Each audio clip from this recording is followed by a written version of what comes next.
Welcome to another episode of Hoopin' Sports Talk. For days, I go by the name of Omar. Also go by the name of O-Izzy. So just call me O-Izzy. How we back in effect, man? EP 21. Back at it again. Your boys in the building. Appreciate you guys for listening. Appreciate you guys for rocking with me. We're getting right to it. If you are watching, tell a friend to like, subscribe. We need subscribers.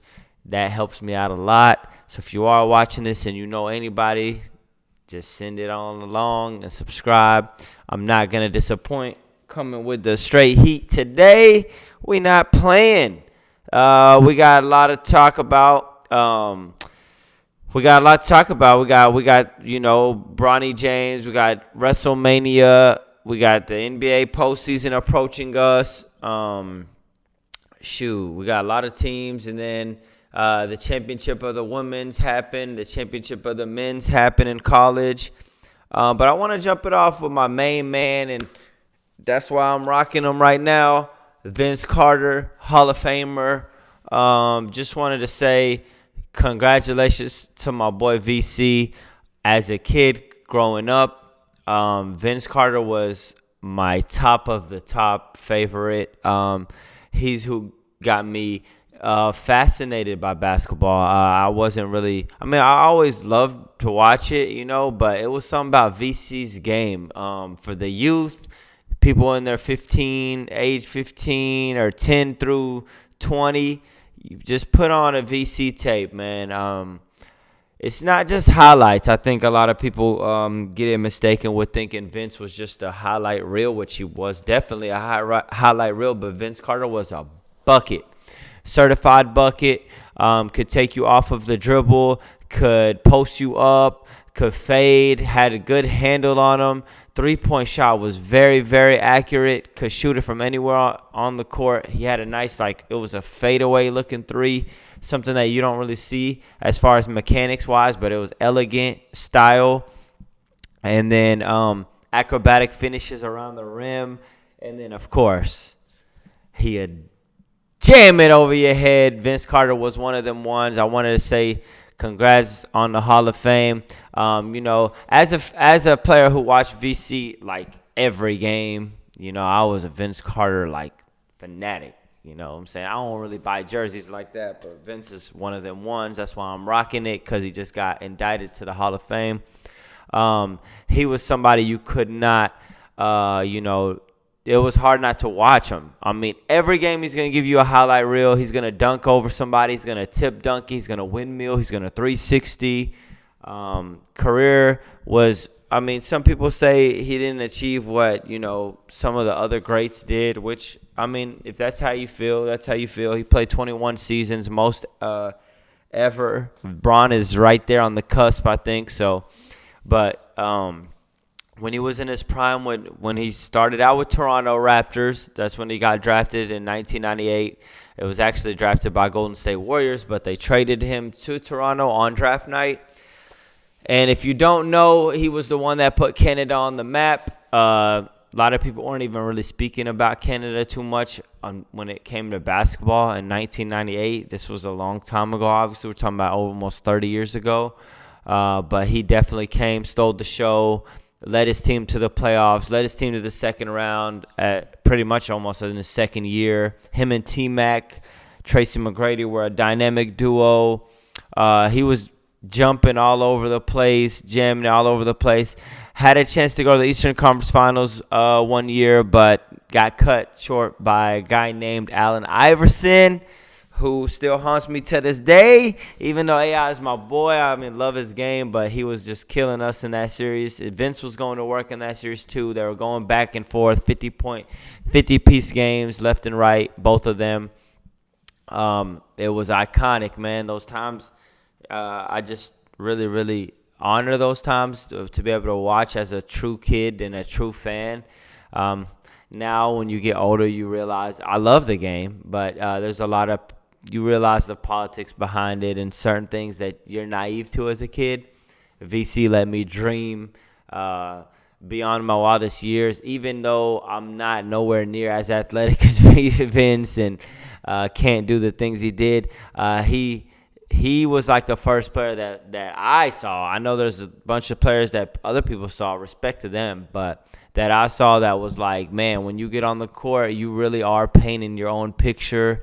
You are really Picasso, and all of them in one. Like, you're just Basquiat, all of them. You're just drawing, you're painting. And the basketball court is your canvas, and you're the artist. And Vince was the first person that let me look at the game like that, with his creativity, high flying ability, and all of that. So I want to say congratulations. People think that Vince wasn't a bucket because later in his year he dumbed it down just to fit with teams. But man, he was a certified bucket. Looking at his statistics right now, in 1999 and 2000, which is his second year, not his rookie year. He averaged 25 points, 5.8 rebounds, and 4 assists in his second year. And at those times, it wasn't like getting buckets like these times. These times, I mean, they're so cold, but I mean, everybody's getting buckets. In 01, he averaged 27.6, 5 and 4, taking his game to the next level. And then he averaged 24 points, then another 20, then another 22 in 03, 04. Things started to get real rocky in Toronto. Fans kind of started turning on him, saying he gets injured a lot, has a lot of injuries in his career, which he kind of did have some injuries in his career. But I don't feel like it was any fault. Like, it wasn't his fault. He got hurt here and there. But he played games. I mean, then in the 04-05 season, he got hurt, and that was when fans really turned on him. And he got traded to New Jersey Nets and revitalized his career. Played with Jason Kidd, played with Richard Jefferson. It was a show. It was a show. They made it to the playoffs a couple of times in a row. Vince averaged 28 points. Then he averaged another 24 points in 05-06. Then another 25 points in 06-07. Then another 21 points in 07-08. Then another 20 points in 08-09. So Vince was definitely a bucket, man. A bucket. I mean, just go to YouTube and put Vince Carter highlights, and you will not be disappointed. I was a little kind of mad when he didn't get placed in the top 75, but there was a lot of great players in the top 75. Already the top 50, they didn't change. They added another 25, which I thought VC might be on there. But him and Dwight Howard and Klay Thompson and T-Mac and a couple others didn't make that list. But, hey, VC is one of them ones, man. He went on to play. After that, that's why his career averages went down. He went on to play with, like, teams like Orlando, who he did good with, but he was a role player. And then, then he played with like Phoenix and the Dallas Mavericks and then the Atlanta Hawks and et cetera, just to be a role player and kind of like a veteran presence on a team. But shout out to VC, man. If the youth is watching and you don't know who VC is, Google his highlights. VC was one of them ones. Congratulations to my dog on being a Hall of Famer. That is not easy. And he did it, man. He put Toronto on the map when ain't nobody really was rocking with Toronto. So shout out to him. Going into a different topic, I saw Bronny James. Bronny James declared for the NBA draft. At first, they said that he was hitting the transfer portal, but now they're saying that he is going to the NBA draft. He just still didn't hire an agent. That way, if worst comes to worst, he could fall back on going back to college. But I like the move. I know people will say, oh, man, he only averaged 4.8 points. He's only going to the draft because his dad. And I get some of those things that people say. He didn't have the greatest college season. But then again, college is different. It has to be the right role. It has to be the right fit. He went to USC. I saw him some games. He was really good on the defensive end, really athletic, could block shots, could steal the ball, could shoot the three here and there. Wasn't shooting it at a high clip this year, but he can get better at that. He looked like he could be an NBA player for sure. He had cardiac arrest before the season started, which was, tough, very, very tough on him. But he was able to push through it, thankfully. And I just think that, at this juncture in his career, he could do another year in college, but then again with the draft not being as talented this year, the draft class not being as talented this year, I could see him being a late first round pick or early second round pick. I mean, that's what I see. He's gonna have a really good combine. He's gonna impress scouts. Bronny he could play, bro. He could play. I think people get caught up with watching a game on college and being like, oh, he had 3 or 4 or 5 points. I understand that, but college is such a different game than the NBA. NBA, you're way more free to do what you can do, show your strengths, show your weaknesses, and then just gradually improve on those. In college, it's more like slow motion with your improvements because you got to pass the ball around, move the ball. I mean, not saying you don't in the league, but I'm saying it's very schematic in college, and you don't have as big of a green light. So me personally, I say shout out to Bronny. I say I think that, shit, it's a good move. And shit, we'll see. Is LeBron going to play with his son? I could see it, man. I really, really could see it. I could see Bronny getting drafted by a team and Bron going there. I'm a Laker guy. I like the Lakers, want us to do great things. But honestly, at this point in LeBron's career, I could see him just being like, man, if somebody drafts Bronny, take me to the team. And I don't know, man. It could definitely happen. Lakers could grant him his wish. And then that's what that is. So definitely wouldn't be surprised if Bron teamed up with Bronny this coming next season in 04-05, man. It'll be interesting to see, but I'm predicting that it will happen. I'm predicting that if Lakers can't draft Bronny, which you never know, that's hard, then Bron will just go to the team that Bronny's at, play a final year or two, and call it quits. I could definitely see that. Now, if it's a city that is not as popular, sorry, but I'm just saying, I don't know, but I could see it happening if it's any city that got any kind of noise. Shout out to Bronny, man. Wish you the best, bro. Keep hooping, keep balling. Real quick takes. Watch the college final, women's. Iowa beat LSU. Then they played Connecticut women's in a showdown between Caitlin Clark and Paige Beckers. Was a great matchup. I feel like they, went at it. I feel like Paige Beckers could have played a little bit better. She could have showed out a little bit more. She was a little bit timid and nervous. I don't feel like she was as aggressive as I would have liked to see her play. But, hey, it is what it is.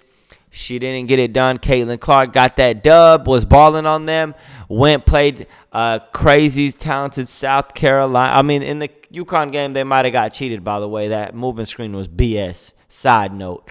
Moving on to I told y'all a couple episodes, the refs be doing what the hell they want to do to make it happen to see the best players play in the finals. It's obvious. At this point, it's freaking right in our face. And I love Caitlin Clark. She's a hooper, but I'm just saying, let's call it fair. Then they played South Carolina. She got off to a blazing start, 18 points in the first quarter, Caitlin did, shooting threes from all over the floor. But South Carolina just had too much, man. They had Tessa, and then the point guard played real good. Raven Johnson, I think, was defending Caitlin Clark and did a hell of a job.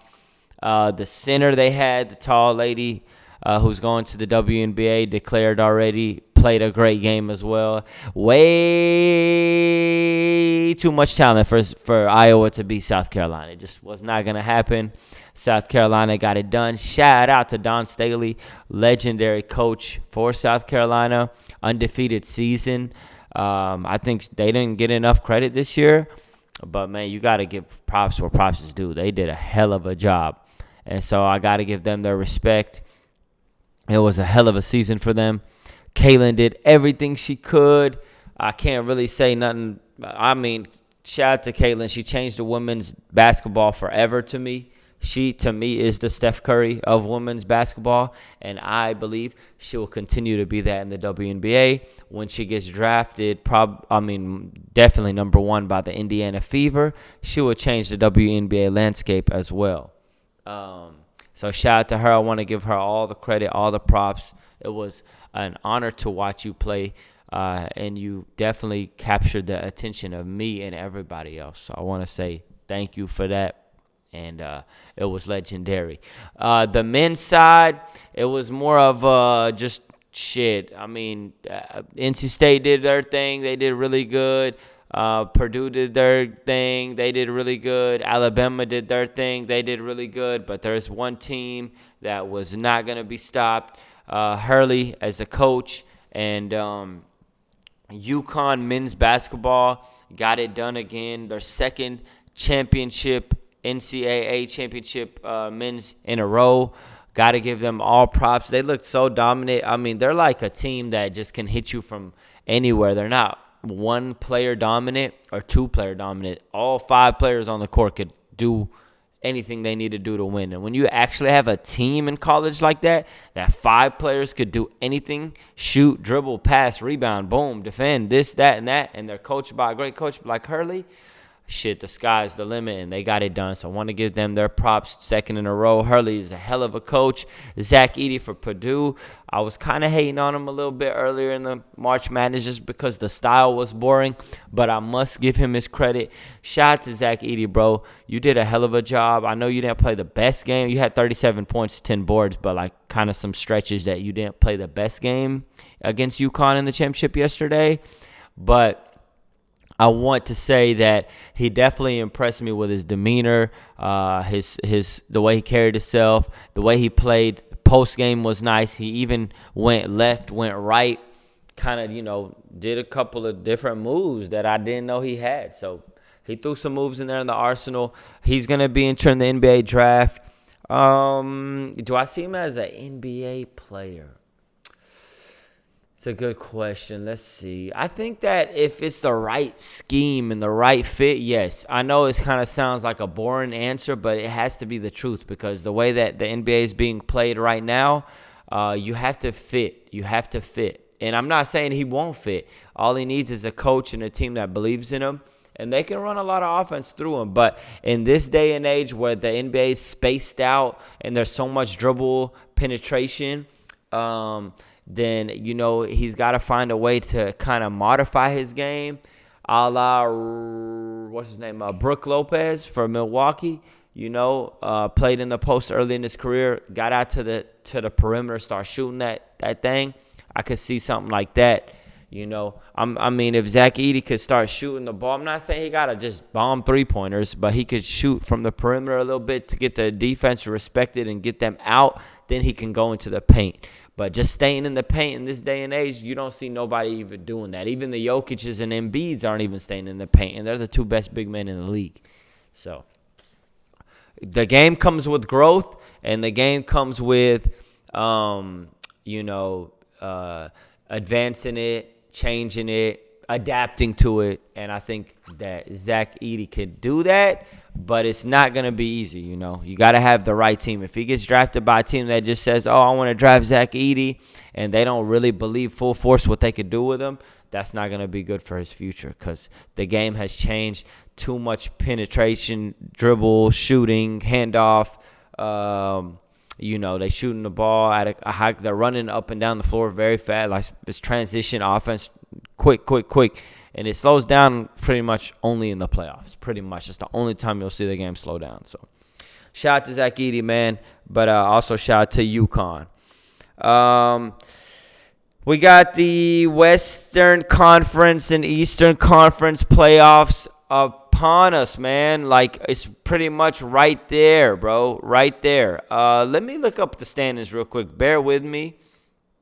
Want to see exactly what we have, because I know right now it's very close with the Minnesota Timberwolves, Oklahoma City Thunder, and the Denver Nuggets as the top 3.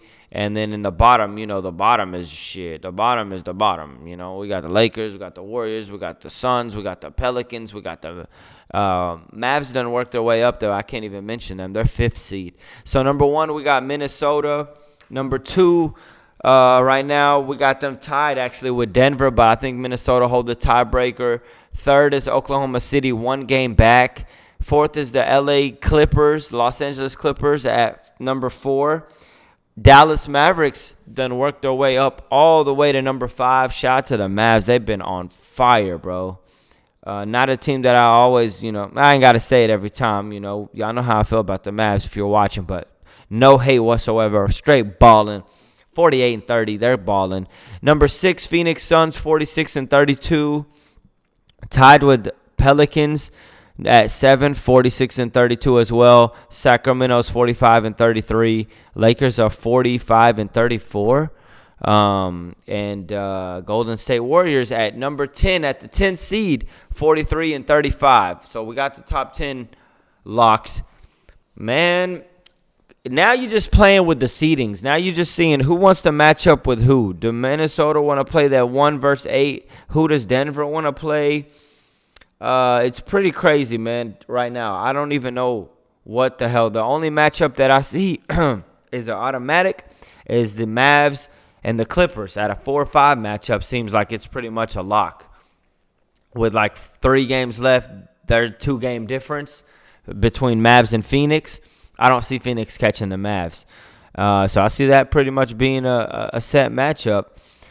Now in the play-in game, you got right now you would have New Orleans versus Sacramento and the Lakers versus the Warriors. As a Laker guy, we lost to Minnesota the other night in a tough loss. LeBron didn't play. He had flu-like symptoms. Shit, that hurt. Then AD got hurt in the first quarter with his eye, and he didn't come back. So, of course, they didn't stand a chance to beat Minnesota. Now they went backwards. They were number 8. Now they're back 9. They play a big game tonight against the Warriors. They must-win game. Hopefully LeBron could play. And we'll see. If Lakers could climb up to that 8th seed and play the Pelicans on a 7-8 matchup, I like our matchup in that game. I like that. But Sacramento's not just going to bow down and give that to you. So we'll see, bro. We'll see. We're only a game back from Phoenix, a game and a half back. Can they catch them for 6th seed? Lakers could go from anywhere from real talk 6th to 10th in a matter like this. I don't know where they're going to fall because we got to watch the last 3 games. But I do think that the Lakers need to hopefully we could get in there and try to avoid Denver and see what's up. But I like the way Lakers have been playing other than the other night where the LeBron didn't play and AD got hurt. They're playing much better. D'Angelo Russell's playing confident. Rui Hachimura's playing confident. Reeves is struggling with his jumper. He's been shooting the ball very bad. But we'll see. And then you obviously need Davis to play. And you need James to be healthy and not, and we'll see what's up. But Mavs are hot. They're a team you don't want to face. If they play the Clippers, I got them beating the Clippers in that series. Kyrie Irving and Luka seem to have 1,000% chemistry, and the others have tagged on for the ride, like P.J. Washington and Daniel Gafford and Tim Hardaway Jr. The whole team, bro. The whole team. Jason Kidd's doing a hell of a job. Timberwolves are still tough. Obviously, they're still tough. Maybe they get Karl Anthony Towns right before the playoffs, then they're going to be super tough.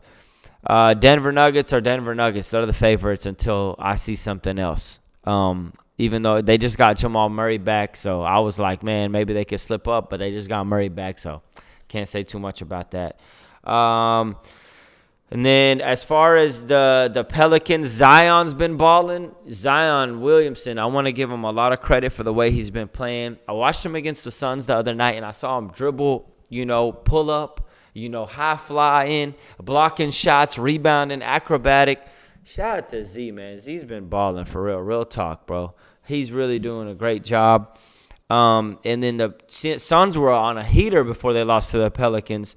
But the Suns show a little, even though they're good, they can win today by 30. But, I mean, that's how good they are. But they are showing a lot of signs of inconsistency. And I don't think them and the Clippers, 2 teams that are showing a lot of signs of inconsistency headed into the playoffs. Do you really want that? Sacramento's hurt, so they're going to they're going to be losing here and there. But Phoenix and the Clippers have been inconsistent going down the stretch of the season. Now, they got veterans on their team. With the Clippers, you got Tyronn Lue at coach. Still got Kawhi. He should be coming back healthy. James Harden, a vet, even though in the playoffs he's not James Harden. Russ, PG's been balling, Paul George. So they still got veteran leadership. So can they turn it on? But I don't know, bro. Playing against the Mavs, how confident the Mavs are playing, Mavs could really run them out the gym. I mean, I could be wrong, but I don't know, bro. Clippers have not shown me consistency.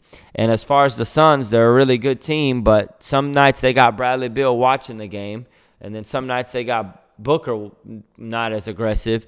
They can't seem to mesh all of that with KD as the three dynamic trio. And then they got like their other players like Grayson Allen, Bobo, Eric Gordon, Nurkic. Are they really good enough to take you as a role players all the way? I don't know. They really got to pick it up, bro. I mean, maybe they could use Isaiah Thomas. They just signed him for the rest of the season as a punch off the bench because they need something. They're missing an ingredient. It's like a pot that's almost ready, but they're missing something. You feel me? Crucial ingredient. So we'll see.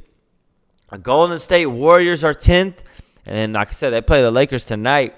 And the Warriors are still a team you really don't want to face, bro. I know they're in the play-in right now, fighting for their life, but that's why I'm hoping the Lakers get the hell out of that 9th seed. I don't want to play the Warriors in a one-on-one matchup to get into the playoffs in a 9-10 to play the loser of the 7-8. I don't want that because Golden State still got Steph. They still got Draymond. Klay Thompson every now and once every, 3 games has 30 points. So, I don't know, bro. If they start clicking right then and there, that's a team I really don't kind of want to face. Not saying I'm scared of them. We could beat them. But if we can get out of that 9th seed to play a Sacramento or a Pelicans, I'm more comfortable with that. I'm going to be honest with you, even though they're both talented. But, Golden State, been there, done that, got veteran leadership. And, honestly, they're 43-35. They're not trash. They're 10 seed, but, they're still pretty good. I mean, if we're looking, I'm looking at this shit right now. That's why I got my phone on to the viewers. They're 7-3 in their last 10 games, bro. They're 7-3 in their last 10 games, and they've been beating some quality teams. So it's not like you want to face the Warriors, bro. I don't think any of these teams really want to face the Warriors. Not just the Lakers. Like, Suns don't want to face them. I mean, if they do get in the 8th, it's not going to be the Suns. It's going to be like Minnesota don't want to face them. I like OKC, bro. I really, really do with Shea and them. But is that a team? I think that team, OKC could get them with the youth. But if the Golden State get to clicking, bro, they other than that, they rocking. So yeah, that's a team you don't want to face. I mean, they still got Steph, Clay, Draymond, Kuminga, Podimski, the left-hander is very good. Moody's good. Man, CP3's a vet. He started hitting some shots the other night that I was like, damn, all right, that looked like vintage CP. So if he could shake back and give you them shots in the fourth quarter when they need it and everybody's on Curry defending him very heavily, then shit, they can make some noise, bro. It's a flip coin in the West. We got to see. When I see the matchups, I can get into actual details of breaking down who I think is going to win first-round matchups. That'll be in my next episode. Right now, we don't know. 3 games left, and the whole Western Conference is in scramble mode. They're that close. In the East, Boston's number 1, playing very, very consistent like all year, so can't say nothing negative. Shout out to Jason Tatum, bro. I don't give you enough credit. You had a hell of a season. Can you be MVP? You can be MVP. You can be MVP. But my MVP has been, I've been on Shea Alexander for the most of the year. But Shea not playing like the last 7-8 games, bro. Shout out to Jokic. But I'm leaning Luka, bro. I'm leaning Luka on MVP now. I mean, I feel like Luka Doncic has played unfucking believable. If you look at what he's done, and he's got his team 48-30, they're all the way at 5th seed. So it's not like they're not winning. I could definitely see Luka Doncic winning it, bro. I wanted Shea. That's what I was on, and Shea's great, and he's balling. But them last 7-8 games that he ain't played, and Luka's been going crazy, kind of got me thinking, bro. I don't know. It could go either way. It's the 3. Shout out to Tatum, but I'm not dismissing him. He is a candidate, but just I know he's number 1, but just the overall statistics and what you're seeing, you got a 3-horse race with Luka, Shea, and Jokic. And right now, I got to go Luka, bro. I just got to be. I mean, it's probably Luka Doncic, bro. I'm going to be honest with you. It's a tie between him and Shea. And then if they give it to Jokic, I won't be mad either. He's right there. He can get it again. But we'll see. I mean, you could look up Luka's stats, bro. It's like 34 and 10 and 9 and shit, I don't know. It's crazy. It's something like that. Milwaukee Bucks. What a struggling team, bro. What a fucking struggling team. 3-7 in their last 10 games. Is that a team you really want to is that a team as Milwaukee that you're confident enough to put out there on the floor in the playoffs right now? I say no, bro. I say they struggling. I say Doc Rivers doesn't look like the coach that people think he is. Giannis's body language looks bad. The other day I saw him on the bench looking stunned, like what the hell's going on, bro? This is you, bro. This is what y'all wanted. Y'all wanted to get rid of Drew Holiday. Y'all wanted Dame Dollar. Y'all wanted all this shit. Y'all wanted Doc Rivers and y'all wanted Adrian Griffin fired. Y'all made trades to get Pat Beverly, et cetera, et cetera. 3-7 in your last 10 games is ass, bro. And Pat Bev, I be watching your pod. You belt to ass. I ain't heard shit. Y'all been sucking, bro. Are y'all going to pick it up in the playoffs and prove me wrong? We'll see, fam. But right now, y'all are 2nd seed. And let's see who's 7th. It's a toss-up between Philly and Miami. And if Miami get that 7th seed, Milwaukee, y'all are out. Miami's beating y'all. That's just the truth, bro. That's the truth. They match up really well with y'all with Bam Adebayo, Jimmy Butler, Terry Rozier, Duncan Robinson. They can get Hero going. I see Miami. Beating them. And Milwaukee, what a letdown, bro. What a letdown. Y'all are 18-20 on the road, bro, as a 2nd seed. Like, it's not showing signs of a championship team. So Boston at least have been consistent. Number 1 all year, balling 65-16, balling all year. They look like the pure, hands-down favorites to make it to the finals in the East. Shout out to the New York Knicks, though, I want to say. And, man, Orlando Magic are 3rd, man. Shout out to Paolo Banchero and the Wagners and the Jamal Mosley as the coach. I want to definitely say shout out to them. That's crazy, bro. Honestly, that's crazy that they're 3rd. The New York Knicks being 4th, every time I watch New York Knicks, they play hard. They carry on the demeanor of their head coach, Thibs, and Jalen. I'm going to go get you a bucket at any time. Brunson has been unbelievable. He's been balling all year. They got Anunoby back. Watched him play. Devin Chincho. Sorry, bro. I don't know how to exactly pronounce your name, bro. But you've been balling for the Knicks. Shooting the 3-ball at a crazy clip. He's averaging 20-plus points right now. He's been a huge addition. Like, their team has looked so much different with him. Devin Chincho's a great defender, a very good shooter, and he can honestly take you off the dribble now. So he's been a welcome addition for the Knicks. And Anunoby's been playing really well as well. Josh Hart. The Knicks have been on TV a lot, so I've been watching them. He's been playing great. They got the bad news of Julius Randle not coming back for the rest of the season, but I feel like, bro, they could get to the Eastern Conference Finals. That's just my opinion. The Knicks could do it. They could do it. They got the recipe. They play hard. They play playoff-style basketball in the regular season, so they'll be ready for the playoffs. All that being said, shout out to the Knicks, bro.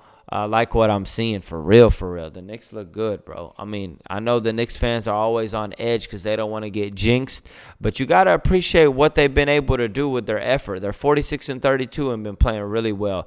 Cleveland Cavaliers, I see a lot of inconsistency. I don't trust them, like Donovan Mitchell, like Darius Garland, but too much inconsistency. Pacers, they're a good team, but I feel like they'll be stopped in the playoffs. Philly, they got Embiid back. Shout out to Joel Embiid, bro. If they end up 7th, they're a team that could beat Milwaukee. Shit. With Joel Embiid back now, I mean, anything can happen. He's definitely back. I mean, he's. I didn't think he was going to come back this season, but he's been playing. He's been giving you 25 plus points. He's pacing it right now with minutes. But if Tobias Harris could wake up, with Kelly Oubre's been playing really well, with Tyrese Maxey, they can make noise. So shout out to Philly, man. Shout out to Philly. They look like a team that could definitely do something. So I mean, my sleepers are Philly, Miami, New York. Those three teams in the East could do anything. Then you got we'll see, because the top two, I got, of course, Boston, but Milwaukee, I don't know. Orlando, I just hyped them up, but I just don't know about them in the playoffs. But, hey, they could prove me wrong. Banchero could feel like it's his time already, and I love to watch him play. He's a very, very good player. So I want to say we shall see. I'll be breaking down the actual playoff matchups next week, because we'll actually have the playoff matchup set. Well, it might be play-ins. We'll have most of the matchups set, but 7, 8, 9, and 10, those will be play-in games that we'll still be watching. But we'll have a better, clearer view of what's going on. So, yeah, man, shout out to that. I want to end on the note of WrestleMania in Philadelphia. It was a success. What a great WrestleMania. I got to watch most of the end of that. Shout out to Roman Reigns, the tribal chief. My guy, I acknowledge. So I want to say, man, he carried wrestling for 4 years, bro. Straight up carried wrestling when nobody was watching WWE. I grew up watching wrestling as a kid. I mean, I'm older now, so I'm not sitting here watching every wrestling match and stuff like that, but I am interested to see it still, and Roman was the one that made me interested to see it. So I want to say shout out to Roman Reigns, bro. That's litty. It was awesome to see that he carried the torch for 4 years. Kind of was disappointed to see that Cody Rhodes, well, I like Cody, but he beat him in the championship matchup, ending the reign of undefeated for Roman. A new era in wrestling has begun. I'm definitely interested to see what's going to happen in the near future with wrestling, because it's gotten my attention again, bro. Wrestling has definitely gotten my attention again. It's been fantastic to watch. In the main event, Rock came back out, brought a great buzz to wrestling. Undertaker came out out of nowhere, chokeslammed The Rock. John Cena was out there. Seth Rollins was out there. The Usos were out there in the main event match. So Triple H, man, shout out to you, man. You got wrestling back able to watch. But Roman Reigns, really the GOAT. Shout out to you, bro, for carrying wrestling during 2020 to 2020, when nobody really was watching it. The youth were kind of the only ones. No adults were really in it. Now I'm seeing, as adults, I'm seeing 2 Chainz there, Meek Mill's there. I'm seeing Drewski there. I'm seeing ladies there. I'm seeing, a lot of eyes and attention back on wrestling. And as a business mind, that's not easy to do, because when some people are off of you, they stay off of you. So to come back from that and revive that entertainment business, I want to give a shout out to that. So Roman might be gone for a while, but I definitely want to see the tribal chief back in action. Hopefully, after he gets a much needed and deserved rest, he could come back to wrestling. So shout out to the WWE, super entertaining. And yeah, man, that's a breakdown. Hoopin' Sports Talk for Days podcast. Subscribe, like, share, watch it. Tell your people to tell your people. Watch it, man. Just watch the whole episode. I know we got a short attention span. That's why I try to cut out shorts for you guys to keep you engaged. But if you could just, and if you feel like you want me to get into something else, like as far as topics or, of course, interviews, I want to be able to do that. But as well as like making it more exciting and have suggestions, feel free to comment on the comment section and just tell me. And I can go from there.